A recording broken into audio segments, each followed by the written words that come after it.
Welcome to Trust Issues, only the kind that make you richer. All right, welcome back. I am Ruma, and we are back with Coach Jesse. We are going to continue our discussion about AI, how it's impacting the legal world, and also how it's going to mix into estate planning. Everyone that is now selling DIY estate planning, which feels like people in the financial industry and everyone beyond just the legal industry. So I'd love to chat a little bit more about just AI automation. It feels almost like cold and robotic. And estate planning is very people oriented. At least I think so. So when all of these new DIY things started popping up and becoming more popular, especially in the last couple of years, it kind of shocks my mind how people just answer a series of questions, get this document, and just rely on it for some of the most important decisions of their lives while they're living and once they pass away. Let me make sure I understand when you say DIY. You're talking about those websites that I can go online and pick the estate plan. It will ask me a series of questions, and then I get this package in the mail, and that's my will, and probably not my trust, probably just my will, right? Is that what you're talking about? Yeah, pretty much. Okay. So let me, I'm going to jump into coach mode now. Let me ask a couple questions about how you as an estate planning trust attorney would handle it today, and where you feel like some of the challenges are in that process today, and what your biggest concerns are about AI and using that as part of the process. So I think there's some AI, I would say, like I love when it's recording my I do use like a AI kind of recorder to listen to my interview with the client and then give me a summary of what we've talked about, and just for like accuracy purposes, because sometimes when I'm asking them questions, listening at the same time, going off of different questions, I don't always note down everything. So I find it to be super helpful there. But then sometimes, I get concerned about just what on the back end, like how the drafting, is obviously a software. So I'm not worried about it there. Mm-hmm. Where are some of the friction points in your process today? Like, where do things get hung up usually? Well, a lot of it is also like, I think with all of these like DIY options, and they're probably just going to get smarter too with technology evolving and AI too. And they will probably get better because a lot of the drafts that are out there are pretty bad, and you can tell. But I think they're going to get smarter and better. So then when people call in, they're like, why is it so expensive, to do it with you versus like, I can just go online and do this for like a third of the price. Right. Yeah, I think that when you think, and I've used some of those tools in the past for simple kind of transactional legal things, right? And there's definitely, it's not very personal. It's very transactional, which is what they're going for. And the challenge is that customer interaction and the questions that come up through the process. Like, I'll give you a good example. I tried to go through and use one of those tools to trademark a business name. Wow. I went through that process. I got a ton of emails from attorneys from around the country trying to sell me on additional services, right? There was like literally hundreds of emails, and it was rejected. And the reality is I did all the research myself, and there was no other mark, right, that was in the US trademark systems that resembled what I had, but it was still rejected. And I had a period of time to respond, but I didn't have the time. And then now it's dead, right? It's a dead mark.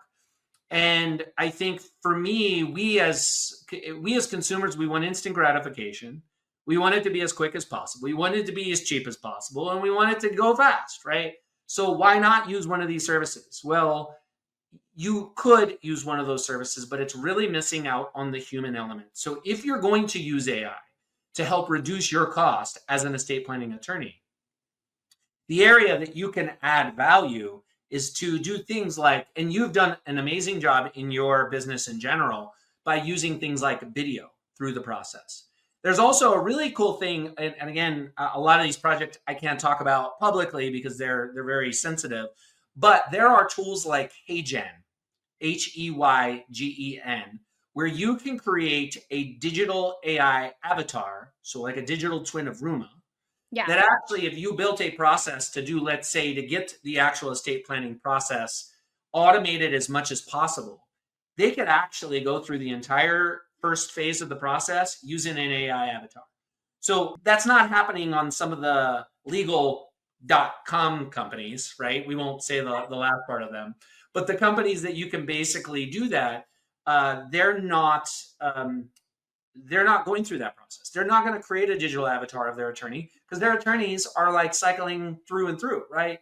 So if you're going to use AI, find ways to really look at your customer journey. Find ways to really enhance the customer journey, but use AI as a way to streamline the customer journey. So I don't know if that answers your question and your concern, but those are my thoughts on that. Yeah, I think it also comes into some of the mindset shift too, of just being okay with someone communicating with an avatar almost, Totally.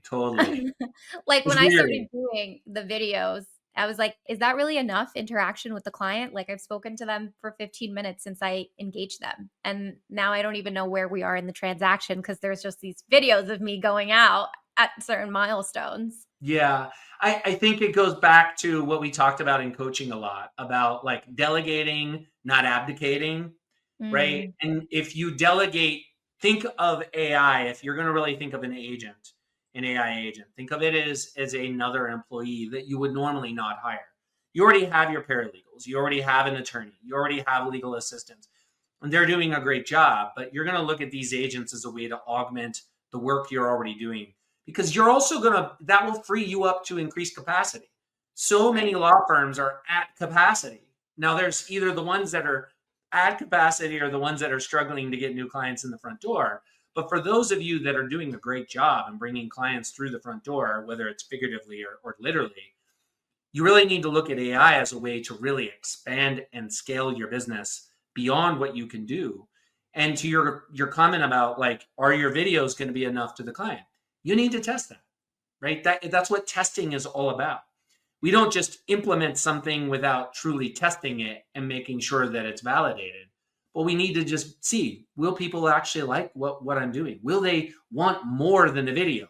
Will they give me a 2-star review when I only saw them for 15 minutes, right? Because if they give you a 5-star review and you continue to get 5 stars, 5 stars, 5 stars, then your process is probably okay. Your customers will tell you if they don't want that. Yeah. And, there's AI companies out there that are using AI for everything, and they're finding the customers don't want that. Right. So they want a better experience. No, and yeah, and sometimes sometimes even when I start chatting on like a website and stuff, I'm like, this is a bot, and I immediately just get skeptical, and I'm like, I don't trust it. I don't trust anything it's saying. Yeah. Well, let me give you a great example of where AI is being used perfect. How many people, and I know there's no shows of hands because this is a podcast and they're not going to be able to see it, how many of you love going to the DMV? I don't see any hands, right? Nobody loves going to the DMV. But North Carolina DMV found the use of AI could really make the customer experience better. And then for people that are getting renewals, it automatically sends you a notification via text message saying that your renewal is up for, your car is up for renewal, your registration. And it will tell you, you need to go out and get an inspection or emissions. We don't have emissions here in North Carolina, but I know in Jersey you do. But it will actually tell you that. And then you come back, you literally go online, go into their portal, you put your VIN number in or your code. They give you a code on your text message. You put it in there, and it's literally an AI bot that does everything. And it will go out and it looks at the database to see that, yes, you did your emissions at XYZ mechanic. And it does agent verification. It then says, okay, do you want to pay by credit card, debit card, right? And you go through the process, it sends a receipt, and then it automates the entire process. A week later, you get your registration in the mail. That is an awesome use of AI because it took something that was painful, uncomfortable, time consuming, and people hate it, to now it's a great customer experience. So I will give the DMV 5-star review every single time, whereas before I would give them a -5. Mm-hmm. I know no DMVs have like good Google reviews. No, no, In New not at all. Jersey, in New Jersey, no one can get a real ID appointment. Like I can't. Oh, I like wow. refresh every single day, and we're like last on the list for compliance too. So Oh, like just no. the Well, amount of people. luckily you have a passport. So, I do, thankfully, I do. yeah. So, Okay, cool. So, what are you doing these days when it comes to AI or life changes? What's going on? oh, we won't go into the life change part, but we'll talk about AI. So on the AI front, I think what I'm seeing a lot of is lots of people are using AI in the marketing space. So they're using it to draft blog posts, they're using it to draft content, they're using it to create emails, they're building it for like automated email sequences. A lot of these agentic tools can do the same thing that your marketing automation platform can do. So you could literally have multi agents. You can have a intake agent.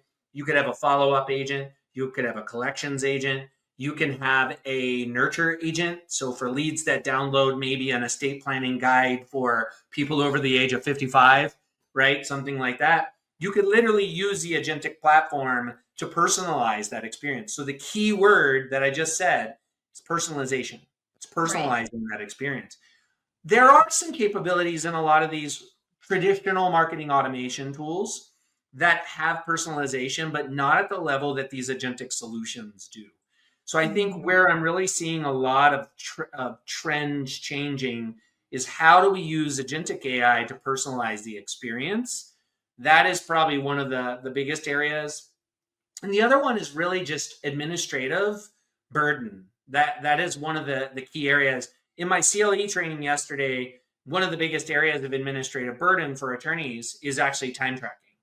And it's not because, a lot of, estate planning, it's often very flat-based fees, but in family law, still very much trust account based.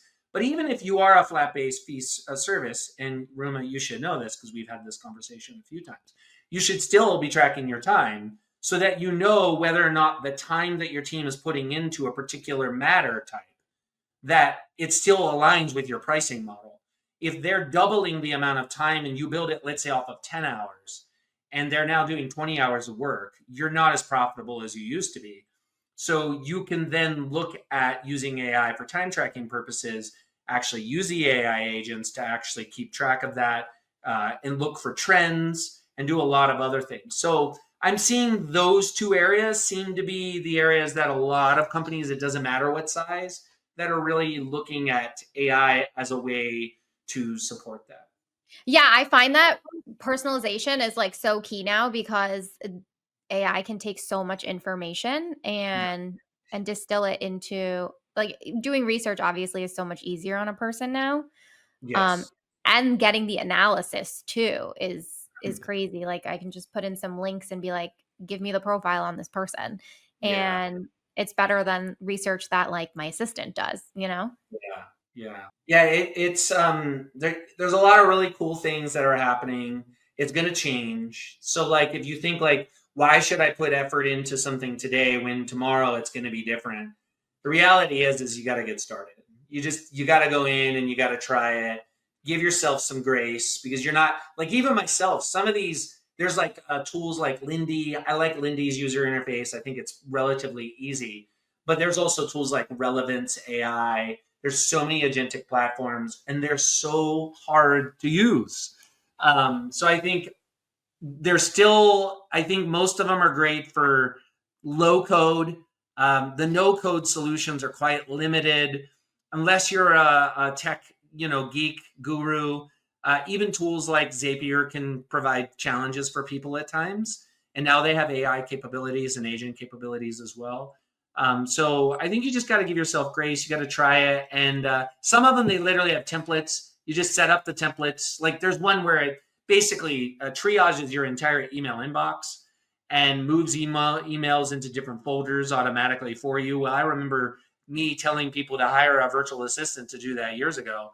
Now AI is doing that for them. So Wait, I'm actually trialing a few right now. I yeah, trialed one and didn't love it.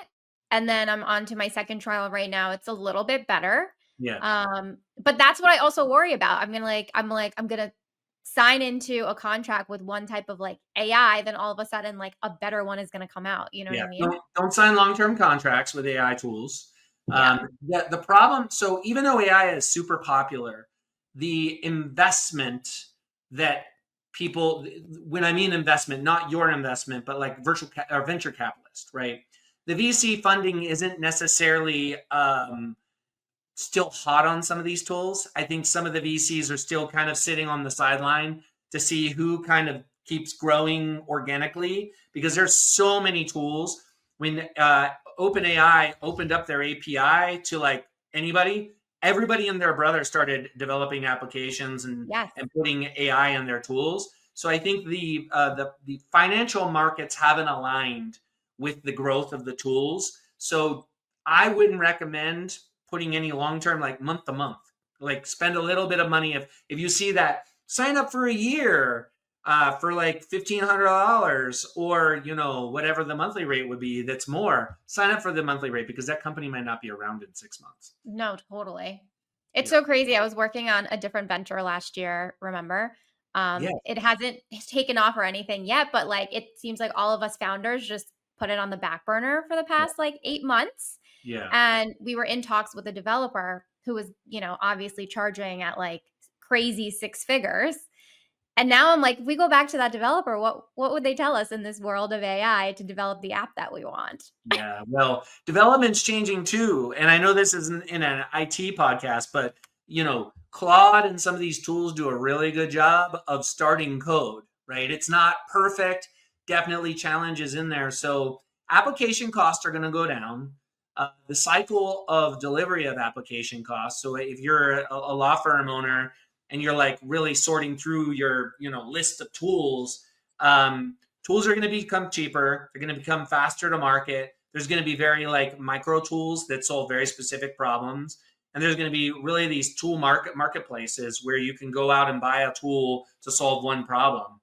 So I think we're going to start to see that kind of trend in the space, which is going to make it cheaper, really, for all of us to start businesses, and faster to start businesses. Well, that's what I feel like I'm seeing. Like everyone's just trying to get into the game, build something, just sell it and be done. Yeah. Which then, I worry about what kind of tools I kind of incorporate into my practice, because I'm like, are they just going to sell it and then I like no longer have this tool, Yeah, I think the big ones will get gobbled up by other people. We're seeing acquisitions happen right now.